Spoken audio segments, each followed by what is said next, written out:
À Réu, hein. Go Réu. Ah, tiens, c'est ceux-là à faire. Go Alex. Et il y a aussi ceux-là. Hein. Je vais perdre des petits. Ah non, c'est Ouais, faut aller de l'autre côté. Non, mais c'est bon, ils ont été tamponnés déjà. Ah oui. Capte les identités de chacun, que j'assimile et... Oh non. Il y a deux types de sandwich. Il y a tofu, avocat et quelque chose d'autre. Et après, il y en a avec sans oignon. Il en faut sans oignon. Question à spiritualité. Je laisse si vous voulez, tu peux prendre en photo. Avec plaisir, parce que ça a l'air super. Ah bah ouais, tellement. Et qui se charge de mettre le reste? Ah ça. Là, faut qu'on divise le travail, hein. Ouais. Moi je connais pas le lieu, ils m'ont parlé. Je préférerais qu'il y ait un dialogue avec le fonds de dotation, il faudrait quelqu'un qui puisse vraiment se sentir prêt à répondre à des questions qui sont un peu déstabilisantes aussi, enfin des questions un peu techniques. Ça, c'est...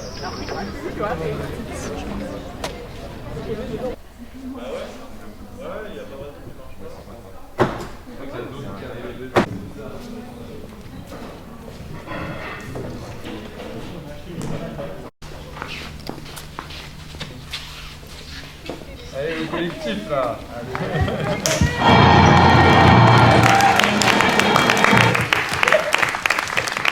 Ardeur 2.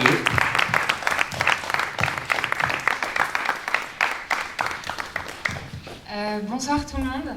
Ça fait hyper bizarre parce que j'ai envie de dire bienvenue à la clé parce que c'est devenu un peu un automatisme en 2 ans et demi d'occupation et c'est la première séance qu'on présente depuis l'expulsion mardi. C'est pas la dernière. Merci à la Parole Errante de nous accueillir et merci en fait à plein d'autres lieux dans Paris, des lieux soutiens qui nous ont proposé de nous accueillir dans les temps qui viennent. Vous avez des programmes à l'entrée, il y a l'Archipel, le DOC, le Saint-André-des-Arts, le Grand Action, l'écran de Saint-Denis et j'en oublie un, la Flèche d'Or, merci, qui vont nous accueillir dans les temps qui viennent pour des événements qui étaient prévus à la clé et qui malheureusement ne vont pas pouvoir s'y tenir parce qu'on est hors des murs, mais on n'est pas hors des murs comme toutes ces institutions qui font ces événements-là par plaisir pour créer des liens. Nous, on est hors des murs parce qu'on a été sortis des murs. On n'est pas un collectif itinérant, on n'est pas un collectif de programmation. On va certes continuer à faire des événements, mais on va surtout se battre pour réintégrer les murs de la clé, parce que c'est pas tout à fait fini, c'est encore possible, on a encore de l'espoir et d'énergie à revendre pour gagner cette dernière bataille. Parce qu'en fait, à la clé, on ne faisait pas que montrer des films. Il y avait aussi une résidence de création, il y avait des espaces de travail, il y avait des espaces de discussion, des espaces de convivialité, et tout ça participait de la façon qu'on avait de montrer, d'aimer, de choisir, d'inventer des films ensemble.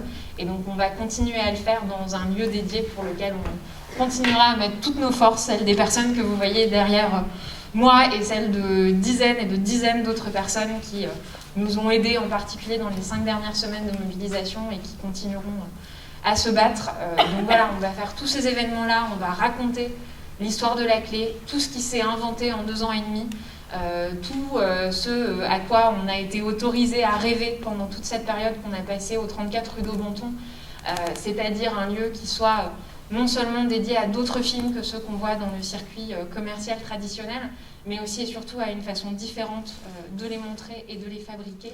Donc continuez de nous suivre, continuez de nous soutenir. On a beaucoup parlé de ce projet qu'on porte depuis plus d'1 an et demi maintenant, qui consisterait à faire de la clé un bien commun rendu à ses usagers et ses usagères.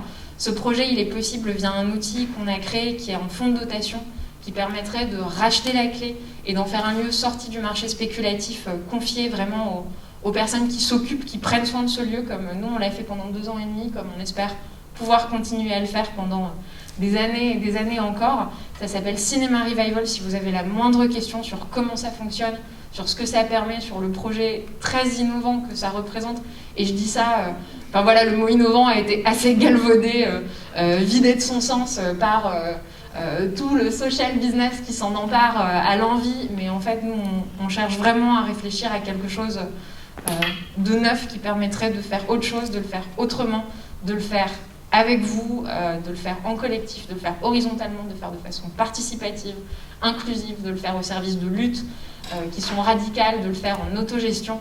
Tout ça, c'est possible, on continuera à le défendre, on continuera à vous expliquer comment c'est né, comment on veut le faire, comment on va le faire.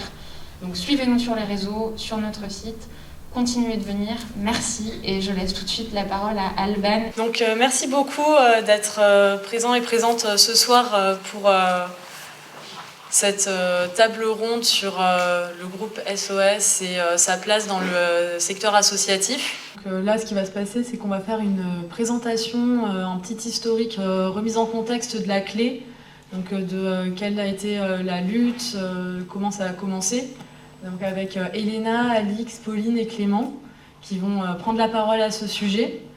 Ensuite, Marianne, du CAC, collectif des associations citoyennes, va aussi prendre la parole. Et puis Jean-Louis Lavillain, spécialiste de l'économie, de l'entrepreneuriat social et solidaire, va également refaire un petit historique sur tout ce secteur qui est l'ESS.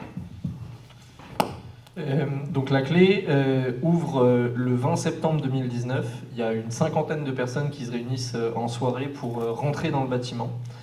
Le cinéma à l'époque il est à vendre déjà, mais personne ne sait quel va être le repreneur. Et l'objectif de cette entrée dans le bâtiment, c'est de maintenir une activité cinématographique associative et indépendante. La programmation, très rapidement, en fait, elle est collective, elle se décide collectivement, il y a une véritable volonté d'horizontalité aussi.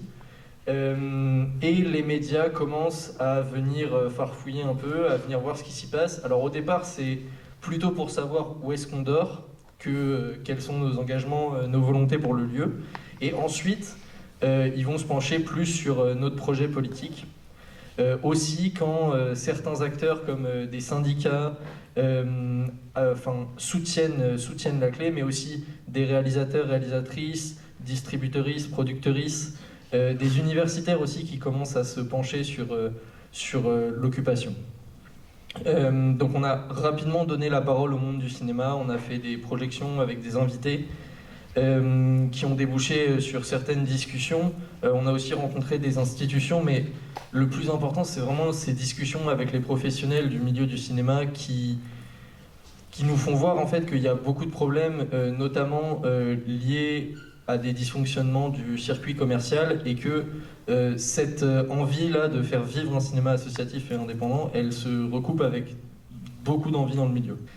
Et en parallèle, en fait, le collectif découvre que le lieu va potentiellement être racheté pour en faire un théâtre privé de boulevard. Le repreneur à l'époque s'appelle Serge Sarve et il a clairement un biais politique puisqu'il veut remonter donc, ce théâtre avec Franck de la Personne qui est à l'époque responsable de la communication auprès de Marine Le Pen.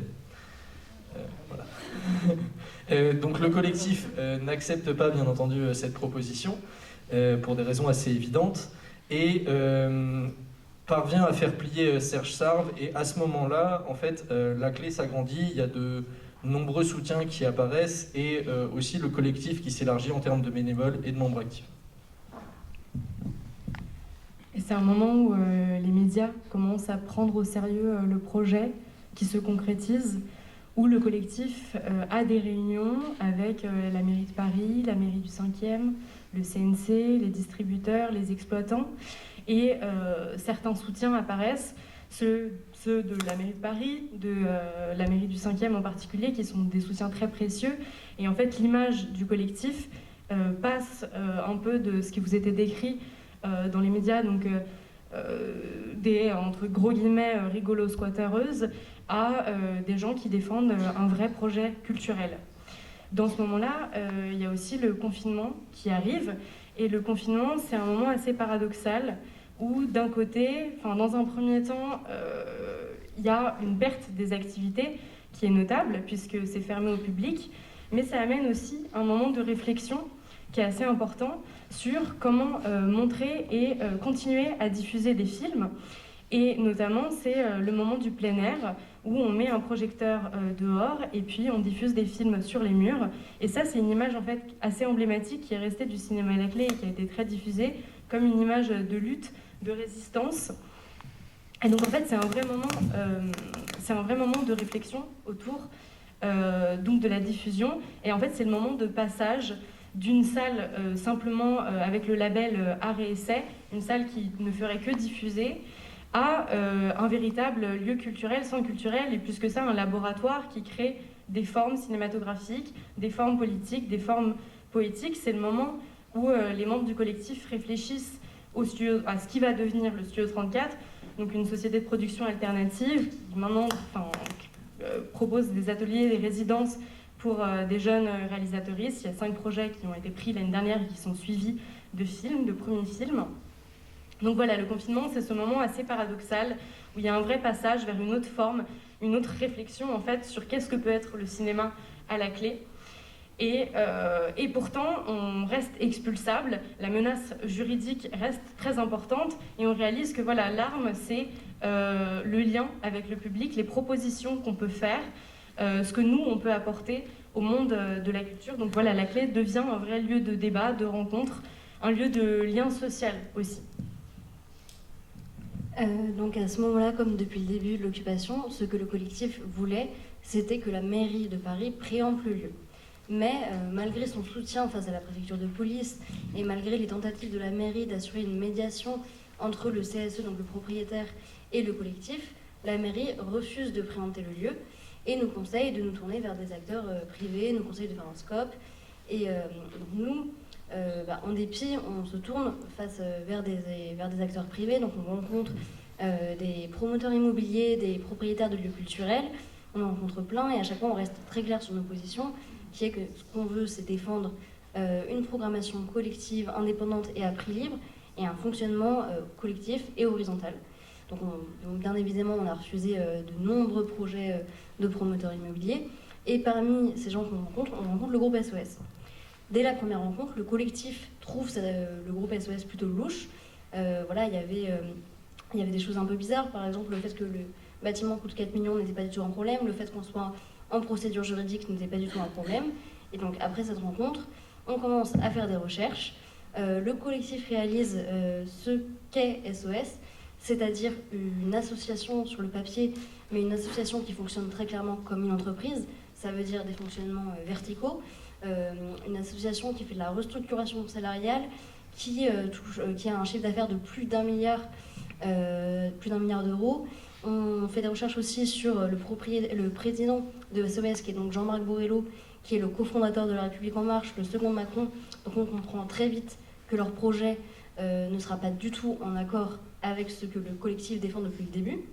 Et on reste clair sur nos positions. On rencontre aussi des associations qui ont été rachetées par SOS dans le monde de la santé. Donc voilà, il y avait des centres de santé, des EHPAD, des lieux culturels comme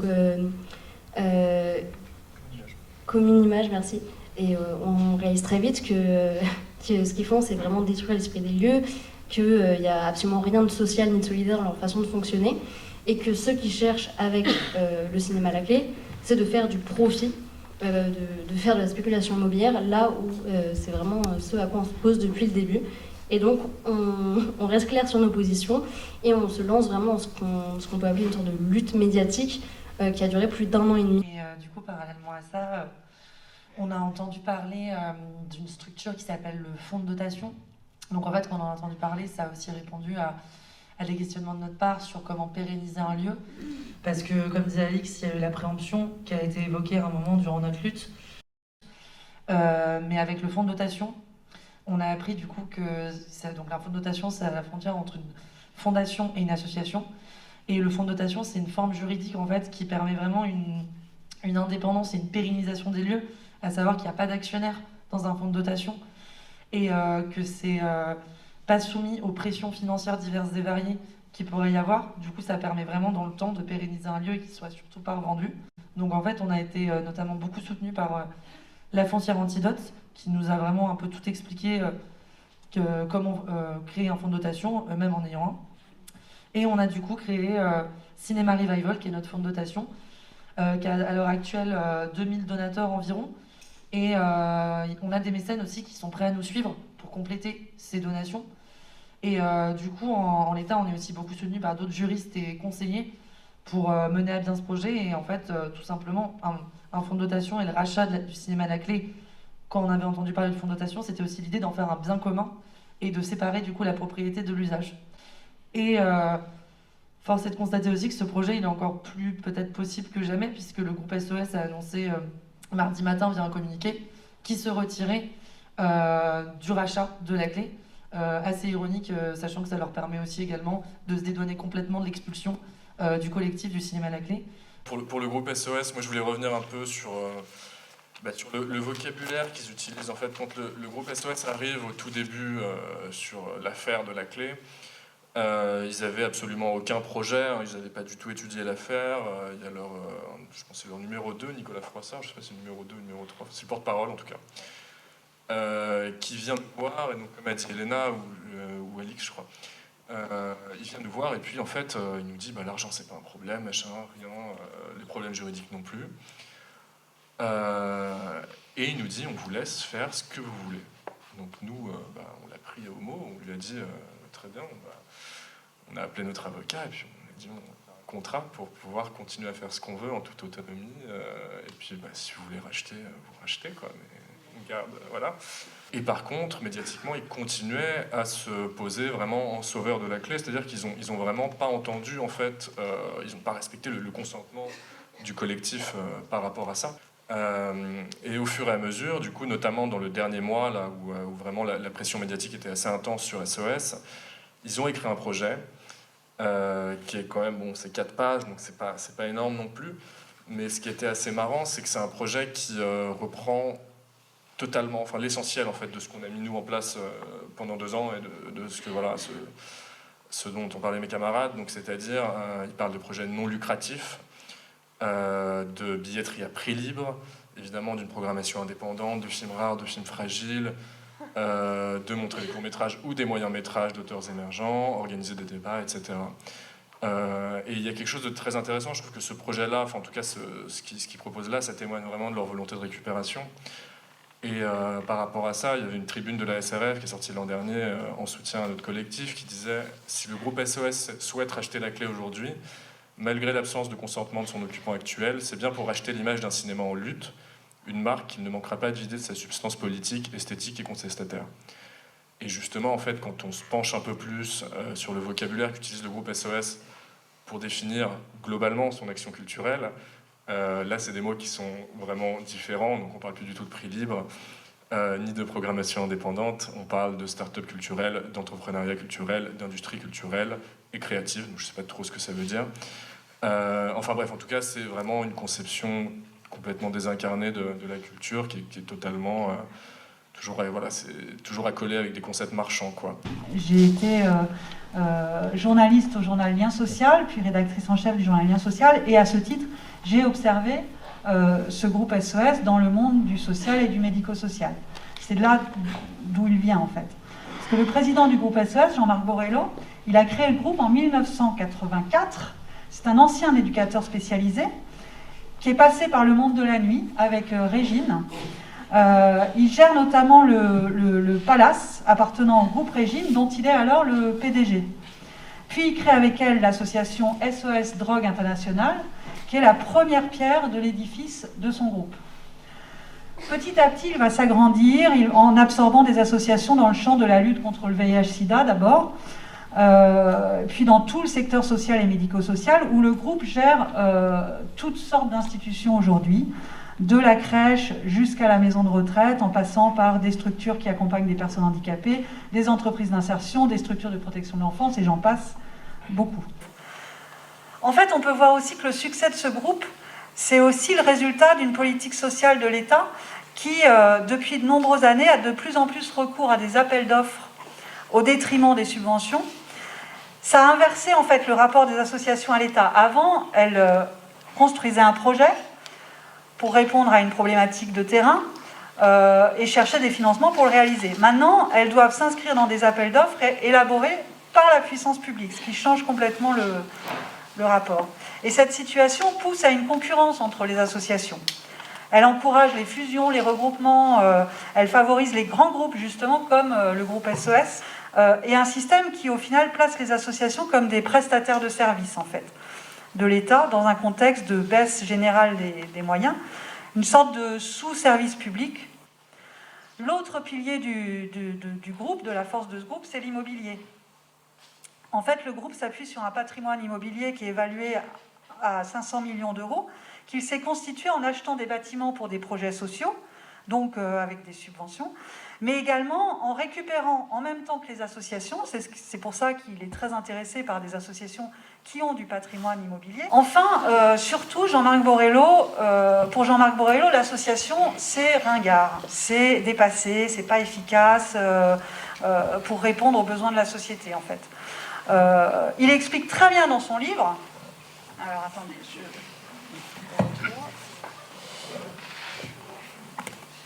pour un capitalisme d'intérêt général, pour lui, à côté du secteur lucratif, privé, attention, le capitalisme non lucratif, alors je pense qu'il faudra une autre table ronde pour définir ensemble ce que c'est, prendra le relais du secteur public et apportera des solutions non polémiques. Le modèle pour lui à défendre est celui de l'entrepreneuriat social et avec lui une culture entrepreneuriale qui s'impose face au modèle associatif. Le titre de son deuxième livre est en ce sens très clair, l'entreprise doit changer le monde. Avec une première phrase explicite, l'entreprise constitue la manière la plus efficace de faire vivre des idées sociales. Voilà. Le groupe applique donc au monde associatif le modèle de l'entreprise, les techniques de gestion du privé, à ses yeux bien plus efficaces, plus innovantes. Voilà.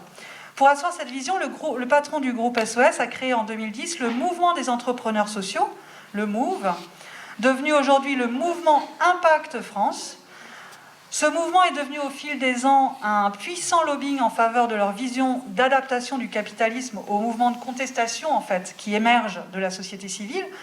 Parce que ce groupe reprend, c'est bien ce que tu disais, à son compte tout le langage en fait, de l'économie sociale et solidaire et permet au final que cette approche économique puisse être, enfin, que tous les mouvements un peu alternatifs puissent être récupérés par le système sans remettre en cause ses fondements. Cette vision de transformation, elle est effectivement, elle a l'oreille d'Emmanuel Macron, puisque Jean-Marc Borrello est un proche du président, également pilier de la République en marche, dont il est devenu délégué général adjoint en 2020. Plusieurs fois pressenti comme ministre, il préfère rester dans l'ombre, il le dit régulièrement, il veut garder sa liberté d'entreprendre. Et désormais, effectivement, le groupe s'engage aussi dans le champ culturel. Vous en êtes la preuve, mais il y en a d'autres. Hein. Il a notamment récupéré le groupe Saint-Illot, dont le fondateur est Steve Herb. Ce dernier se présente comme un entrepreneur culturel et a remis en 2014 un rapport au gouvernement sur le développement des entreprises culturelles en France.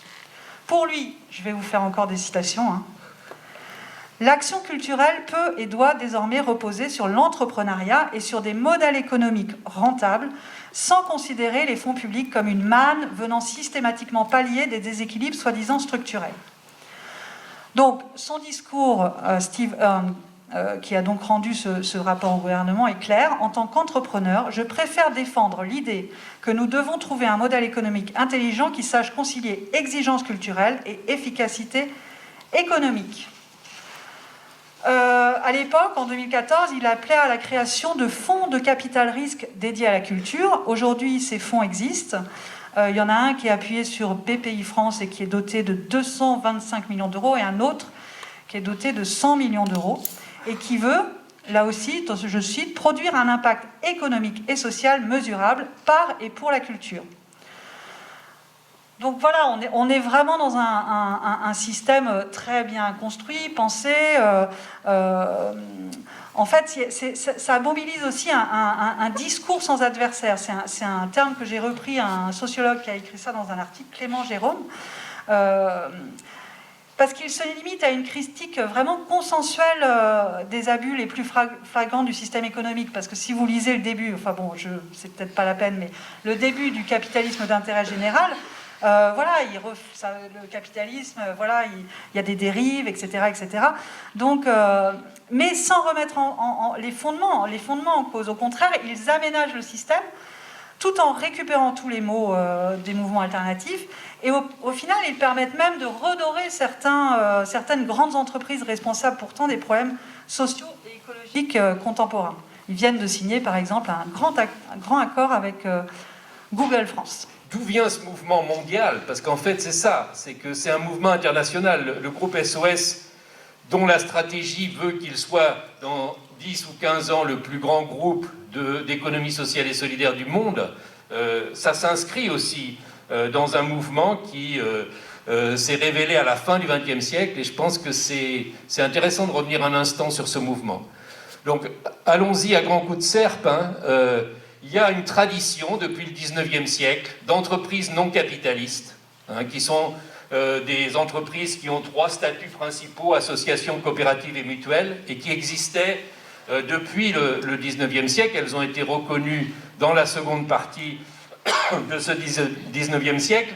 À la fin de la période que l'on a appelée les 30 Glorieuses, c'est-à-dire les 30 années d'expansion, quand a commencé la crise, il y a eu tout un ensemble de ce qu'on a appelé à l'époque, ça paraît très lointain, et pourtant ça n'est pas tant que ça, les nouveaux mouvements sociaux. Donc sont apparus des mouvements qui mettaient en avant le fait que la conflictualité sociale, c'est pas simplement la lutte des classes au sens où on l'entendait depuis bien longtemps, mais c'est aussi des questions qu'il convient d'aborder, d'où le mouvement écologique, d'où le mouvement féministe, qui ont justement essayé de poser des questions assez inédites par rapport à ce qui était la norme antérieure.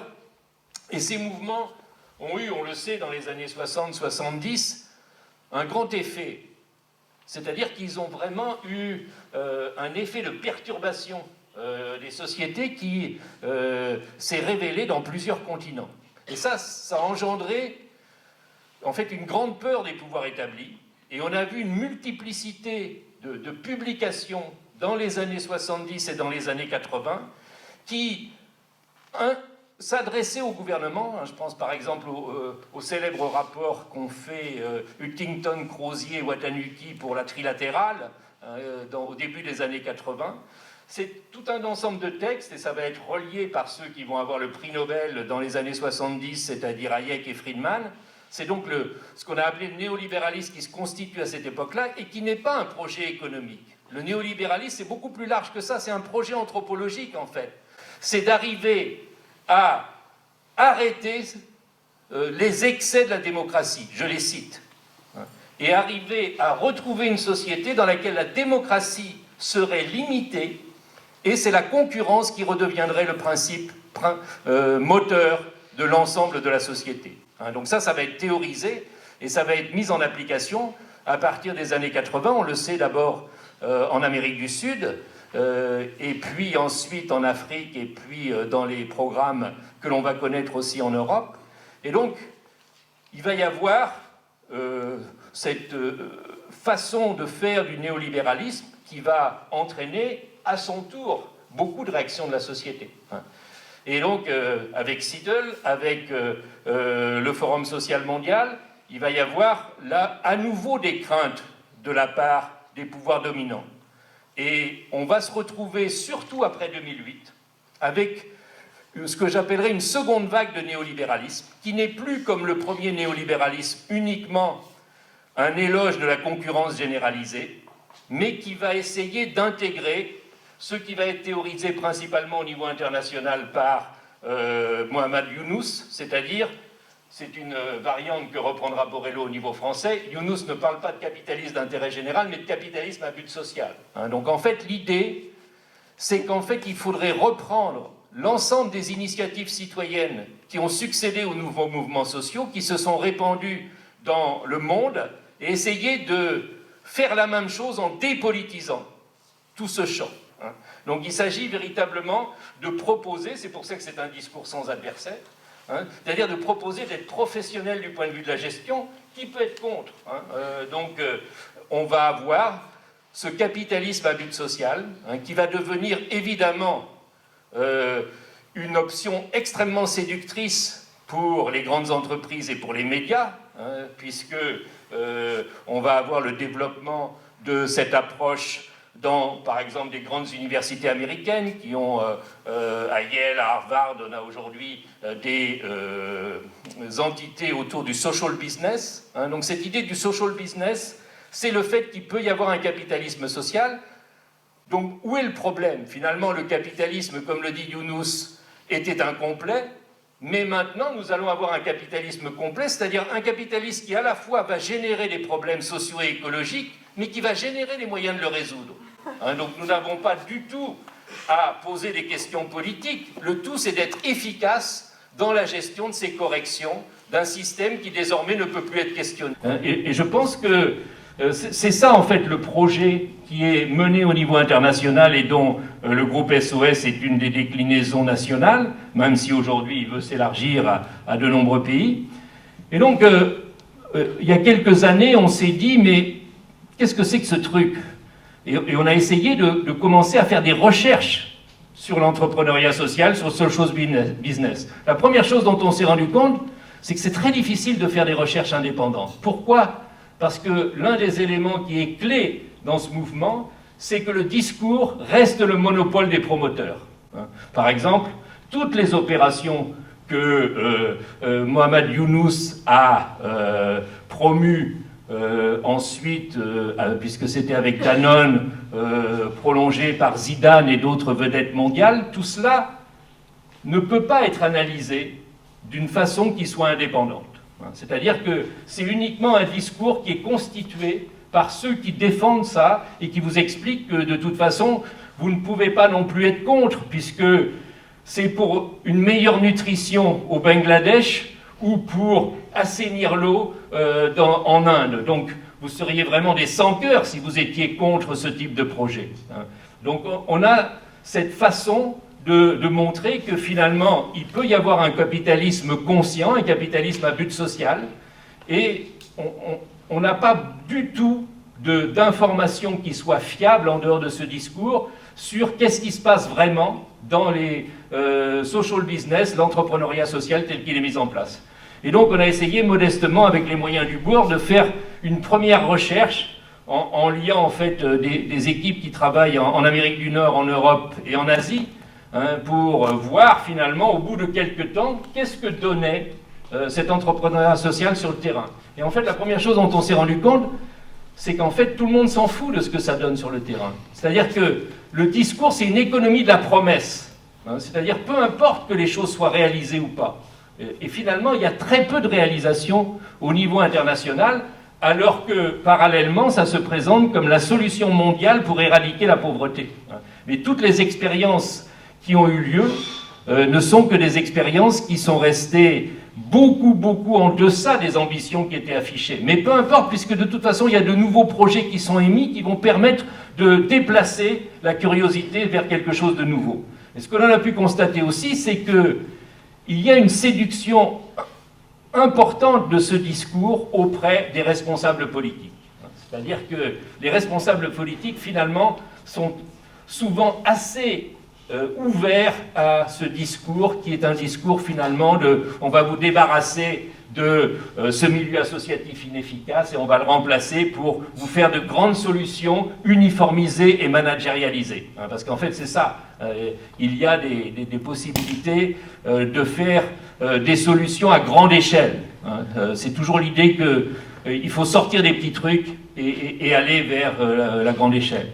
Et là où ça va plus loin, c'est que quand on observe un petit peu des réalités dans différents continents, on constate que la grande promesse du social business, c'est on ne va pas faire comme tous ces ringards associatifs qui ne savent pas gérer, on va vous permettre de régler le problème de la pauvreté, de régler les problèmes écologiques à partir d'un autofinancement sur le marché. Donc on ne vous demandera pas de subvention. Et à partir de cet argumentaire de l'autofinancement, en fait, il exerce un véritable racket sur les fonds publics. C'est-à-dire qu'on voit, et ça a été observé dans plusieurs régions, que par ce discours extrêmement promu au niveau médiatique et politique, il y a en fait une invisibilisation de tout un ensemble d'initiatives citoyennes sur les mêmes territoires, ou une mise en ordre de ces initiatives citoyennes. Je prendrai un exemple sur lequel on a croisé aussi le groupe SOS dans un département. Le groupe proposait de finalement organiser les épiceries sociales et solidaires pour bien voir que les financements publics ne seraient accessibles que si les épiceries sociales et solidaires rentraient dans le dispositif qui était proposé par le groupe. Donc en fait, c'est des dispositifs de captage de fonds publics sous un discours qui en fait serait un discours de l'autofinancement sur le marché. Donc je crois que L'un des problèmes auxquels on est confronté, c'est que par rapport à la façon dont ce discours a pris, il y a eu pour l'instant très peu de réactions, très peu de capacité aussi à observer dans le temps ce que donnaient vraiment ces formes d'entrepreneuriat social. Et ça joue donc perpétuellement sur une confusion dans un milieu d'économie sociale et solidaire qui effectivement n'aurait pas d'ennemis et serait juste consacré au bien commun et ça ne dérangerait personne. Or je pense que l'économie sociale et solidaire, c'est un champ de tension. Hein, c'est-à-dire qu'il y a à la fois des formes d'entreprises non capitalistes, il y a aussi des initiatives citoyennes qui se sont multipliées sur tous les continents depuis quelques décennies, et puis il y a ces formes d'entrepreneuriat social qui essayent de recapter tout ça, hein, et d'en éliminer la dimension démocratique pour en faire uniquement une affaire de bonne gestion. Et je crois que c'est un peu à ça qu'on est confronté, en fait.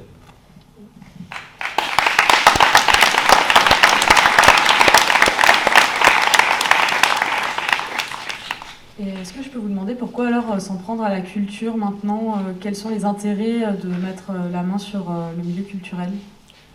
Alors je pense que c'est relié à ce que mentionnait Marianne, c'est-à-dire que ce phénomène du social business est articulé avec des phénomènes qui l'avaient précédé ou qui lui ont succédé, hein, c'est-à-dire que ça rentre dans tout un discours.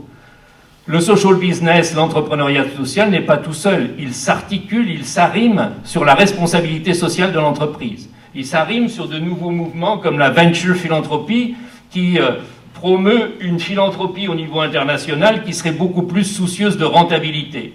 Et il s'est articulé aussi à certaines approches de marketing type bas de la pyramide, hein, qui mettent en avant le fait qu'il faut développer de nouveaux outils marketing pour arriver à toucher le marché des pauvres. On sait que le marché des pauvres est en progression très nette au niveau mondial. Et donc, il y a eu des outils nouveaux qui ont été développés aussi, hein, et l'un des outils qui a été proposé à partir d'une initiative au G8 de Cameron à l'époque, hein, c'est effectivement les Social Impact Bonds, les investissements à impact social, dans lesquels il s'agirait d'attirer des investisseurs privés pour qu'ils puissent investir dans ce nouveau secteur prometteur du capitalisme à but social. Et ce schéma, il a été appliqué à deux autres champs, le champ culturel, et donc c'est le rapport Earn que tu citais tout à l'heure, et le rapport aussi qui a été fait par Neidou et Faber, qui étaient à l'époque directeur adjoint de Danone, sur comment est-ce qu'on pourrait réorganiser l'aide internationale, la coopération internationale autour aussi de cette financiarisation et de cette privatisation des fonds. Donc en fait, c'est un raisonnement qui est parti du social, historiquement, comme tu le rappelais pour le groupe SOS, mais qui aujourd'hui s'élargit à tous les secteurs qui avaient été, après la Seconde Guerre mondiale, démarchandisés. Hein, c'est-à-dire, on considérait à l'époque que la santé, le social, la culture, l'éducation, ça ne pouvait pas appartenir au marché. Or, comme ce sont aujourd'hui des secteurs extrêmement importants, eh bien, il y a toute cette forme de remarchandisation qui est en cours, et de ce point de vue-là, ce qui est fait dans le social est très proche de ce qui est fait dans le culturel. D'où l'importance aussi de relier des mouvements qui ont lieu dans le social et des mouvements qui ont lieu dans le culturel, qui sont restés trop longtemps éloignés, alors qu'en fait, ils sont soumis au même type de pression, me semble-t-il, aujourd'hui. Et je pense que c'est ça, en fait, le projet qui est mené au niveau international et dont le groupe SOS est une des déclinaisons nationales, même si aujourd'hui il veut s'élargir à de nombreux pays. Et donc, il y a quelques années, on s'est dit, mais qu'est-ce que c'est que ce truc ? Et on a essayé de commencer à faire des recherches sur l'entrepreneuriat social, sur social business. La première chose dont on s'est rendu compte, c'est que c'est très difficile de faire des recherches indépendantes. Pourquoi ? Parce que l'un des éléments qui est clé dans ce mouvement, c'est que le discours reste le monopole des promoteurs. Par exemple, toutes les opérations que Mohamed Younous a promues ensuite, puisque c'était avec Danone, prolongé par Zidane et d'autres vedettes mondiales, tout cela ne peut pas être analysé d'une façon qui soit indépendante. C'est-à-dire que c'est uniquement un discours qui est constitué par ceux qui défendent ça et qui vous expliquent que de toute façon, vous ne pouvez pas non plus être contre, puisque c'est pour une meilleure nutrition au Bangladesh ou pour assainir l'eau en Inde. Donc vous seriez vraiment des sans-cœurs si vous étiez contre ce type de projet. Donc on a cette façon de montrer que finalement il peut y avoir un capitalisme conscient, un capitalisme à but social, et on n'a pas du tout d'informations qui soient fiables en dehors de ce discours sur qu'est-ce qui se passe vraiment dans les social business, l'entrepreneuriat social tel qu'il est mis en place.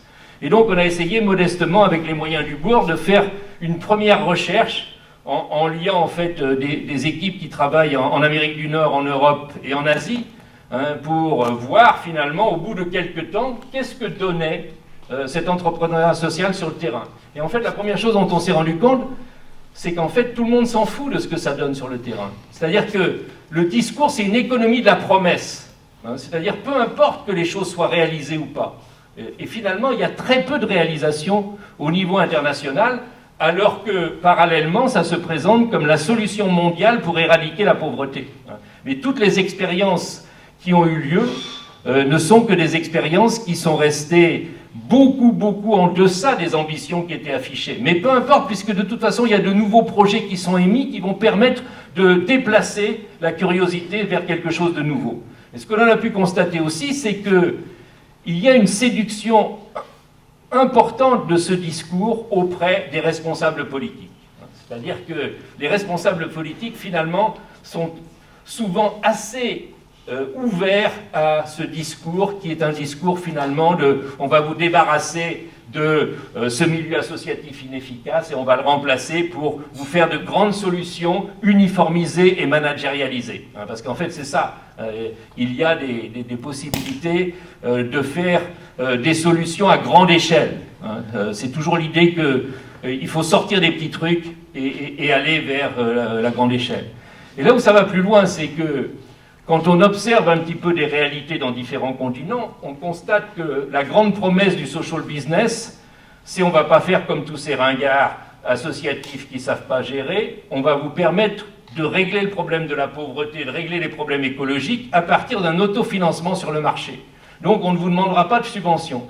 Et à partir de cet argumentaire de l'autofinancement, en fait, il exerce un véritable racket sur les fonds publics. C'est-à-dire qu'on voit, et ça a été observé dans plusieurs régions, que par ce discours extrêmement promu au niveau médiatique et politique, il y a en fait une invisibilisation de tout un ensemble d'initiatives citoyennes sur les mêmes territoires, ou une mise en ordre de ces initiatives citoyennes. Je prendrai un exemple sur lequel on a croisé aussi le groupe SOS dans un département.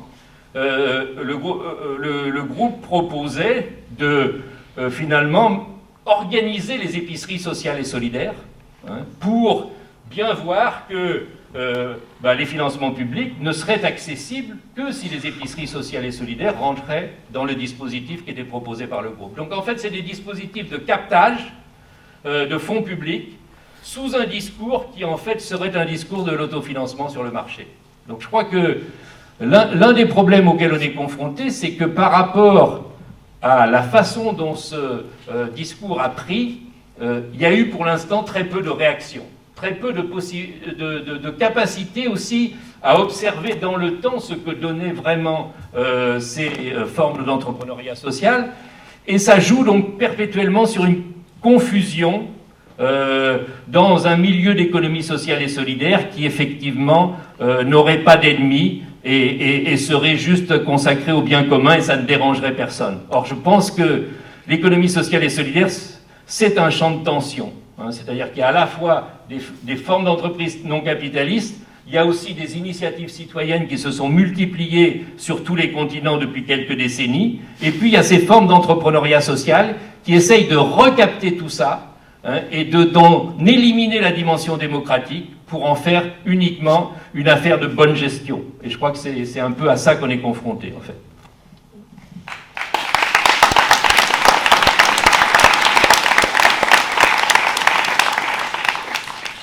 Et est-ce que je peux vous demander pourquoi alors s'en prendre à la culture maintenant quels sont les intérêts de mettre la main sur le milieu culturel ? Alors je pense que c'est relié à ce que mentionnait Marianne, c'est-à-dire que ce phénomène du social business est articulé avec des phénomènes qui l'avaient précédé ou qui lui ont succédé, hein, c'est-à-dire que ça rentre dans tout un discours.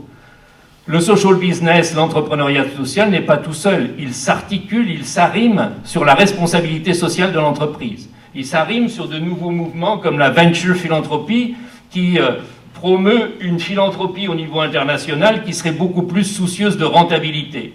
Et il s'est articulé aussi à certaines approches de marketing type bas de la pyramide, hein, qui mettent en avant le fait qu'il faut développer de nouveaux outils marketing pour arriver à toucher le marché des pauvres. On sait que le marché des pauvres est en progression très nette au niveau mondial.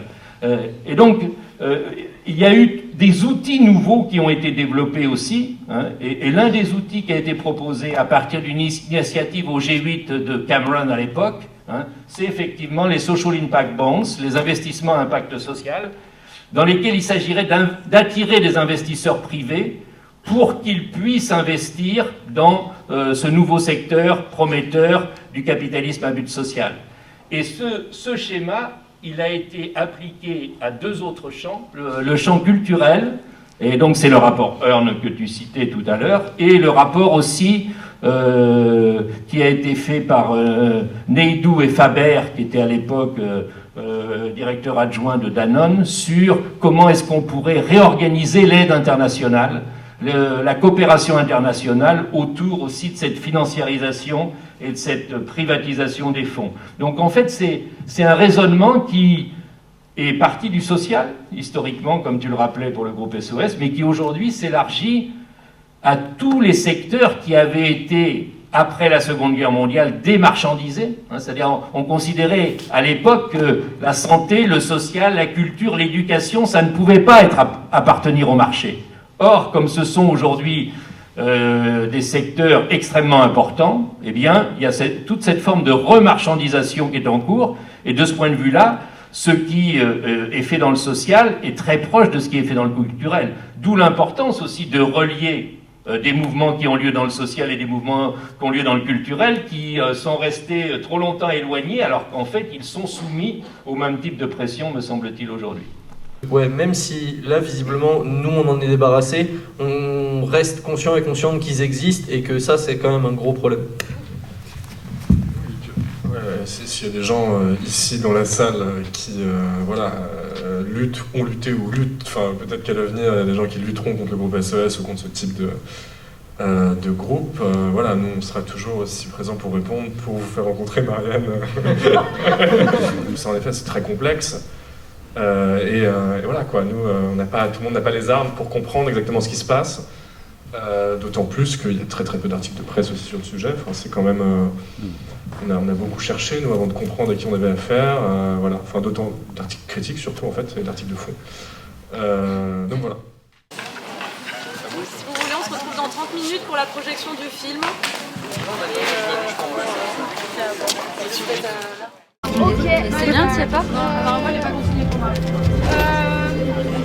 pas très celui-là? Ok, en plus, tu voulais nous proposer coup pour coup. Est-ce que tu veux nous en parler un peu et pourquoi tu voulais ce film en particulier? Eh bien oui, d'abord, je suis très émue de venir le présenter et puis d'être avec vous ce soir. Vraiment, je peux dire que toute la force de votre occupation, de votre programmation, de votre passion, de votre envie, de votre joie, de votre engagement a compté beaucoup pour chacun, et vous l'avez ressenti dans les retours que vous avez eus, évidemment, auprès de tous ceux qui se sont manifestés. Et je pense que c'est un mouvement que vous avez créé qui a beaucoup touché et dont la force va perdurer, j'espère, pour justement réintégrer ces murs et puis qu'on puisse avoir justement bientôt ce cinéma associatif pour lequel vous avez exprimé en fait, comment dire, la force du collectif, parce que vous avez eu une programmation extraordinaire, enfin, vous avez fait l'équivalent d'un festival, vous avez vraiment décuplé vos forces de façon vraiment qui force le respect et l'admiration, et j'espère vraiment que voilà, cette confiance sera vraiment va pouvoir se concrétiser bientôt par vraiment un projet qui va pouvoir naître et auquel je pense on sera beaucoup à continuer notre soutien, je l'espère, de tout cœur en tout cas.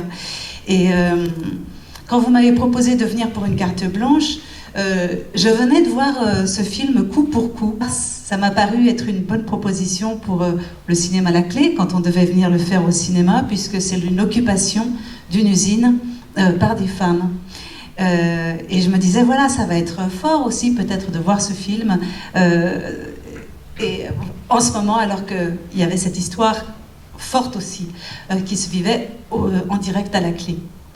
Et alors, ce film, coup pour coup, il a été fait juste après les années 68, donc en 70.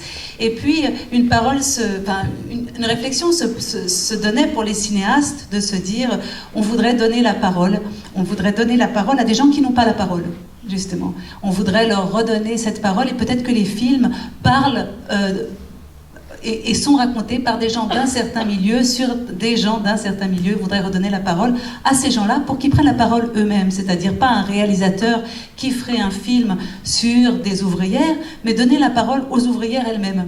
Et j'ai trouvé que c'était une des choses qui m'a beaucoup touchée dans le film, et c'est que le scénario a été écrit par les ouvrières et par d'abord un homme de la RATP qui avait plutôt une bonne plume et qui écrivait des nouvelles pour le journal J'accuse, qui était l'ancien Libération. Et puis Marine Kermis lui avait proposé d'écrire alors une vraie histoire sur, en fait, un fait qui l'avait beaucoup touché, c'était une occupation d'usine par les femmes, parce que bien sûr des grèves il y en avait eu, des occupations d'usine il y en avait eu, mais par des femmes, c'était quand même quelque chose de très très fort, et d'entendre la parole de ces femmes, ce qu'elles avaient à nous dire. Et donc, ils sont allés faire un casting de femmes qui ont participé ensuite à l'écriture du scénario aussi, qui ont écrit, alors comment ça s'est passé, comment est-ce que c'est arrivé. Et je trouve que quand on voit ce film, on sent que c'est un film voilà, qui vient, où il y a vraiment une constitution d'un récit qui a été fait par les intéressés eux-mêmes. En ça, c'est très touchant. Et puis très fort. Alors, il disait, alors comment cette scène s'est passée? Il disait, ben, ça s'est passé comme ça, puis ensuite, voilà, ça s'était tourné. Je crois que pour les femmes, ça a été, pour la plupart, c'était des ouvrières qui avaient vécu cette occupation, puis d'autres non, mais qui avaient vécu d'autres formes de travail. Donc ça a été très, très, très émouvant de retourner, de faire ce film. Vous allez voir que tout de suite on se pose des questions, comme vous avez dû vous poser des questions. Il faut faire une école, il faut faire la cantine, il faut faire voilà, une occupation. C'est ensuite beaucoup de choses qu'on fait. Et puis surtout à la fin, elles disent voilà, c'était extraordinaire finalement d'occuper notre lieu de travail autrement que par le travail.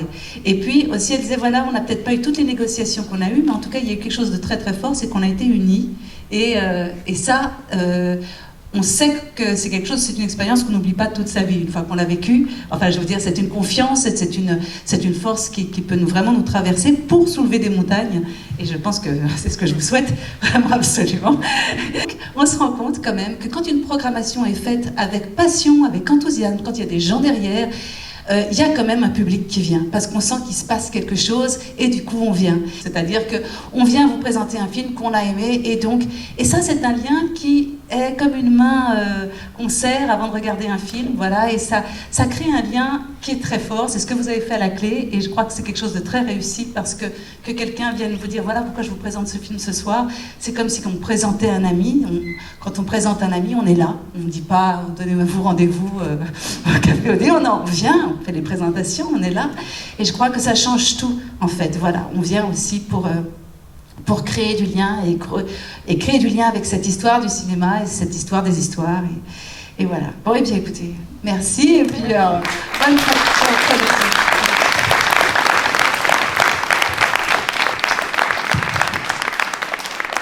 Bah, apparemment il n'est pas consigné pour Marc. Ok, c'est bien, tu sais pas? Apparemment il n'est pas consigné pour Marc. Ouais, non, c'est pas très bien. Ok, on peut te demander, tu vois.